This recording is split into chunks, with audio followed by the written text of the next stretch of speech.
పాలించు అన్నటువంటి బ్రిటిష్ ఓడి ఫార్ములాని కరెక్ట్గా ఫాలో అవుతా ఇప్పుడు మార్వాడి గోబ్యాక్, గుజరాతీ గోబ్యాక్, ఇంతకుముందు ఆంధ్రావాడు గోబ్యాక్ ఇట్లాంటి నినాదాలు తీసుకొస్తున్నటువంటి వాళ్ళ వెనకాల చాలా పకడ్బందీ వ్యూహమే ఉంటుంది. కానీ తెలంగాణలో ఇట్లాంటి ఉద్యమాలు చేస్తున్నటువంటి వాళ్ళని గుర్తుపెట్టుకోవాల్సింది ఏంటంటే, ఈ నినాదాలు ముదిరితే రేపొద్దున ఇప్పుడు గుజరాత్లో తెలంగాణ వాళ్ళు పనిచేయట్లేదా?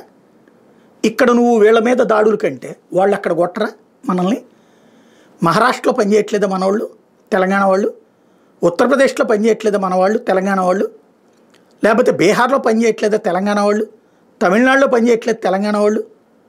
ప్రపంచంలో ప్రతి చోట పనిచేస్తున్నాడే తెలంగాణ వాళ్ళు. అరబ్ దేశాల్లో పనిచేయట్లేదా?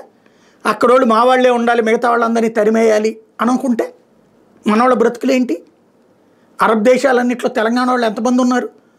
పెద్ద పెద్ద వెంచర్లే చేయాల్సి వచ్చింది కదా దానికోసం అని చెప్పేసి. అప్పుడు కేసీఆర్ అయినా, కేటీఆర్ అయినా, ఇప్పుడు రేవంత్ రెడ్డి అయినా, మరి వాళ్ళందరినీ తరిమేసే పరిస్థితి వస్తే అప్పుడు ఏం చేద్దాం?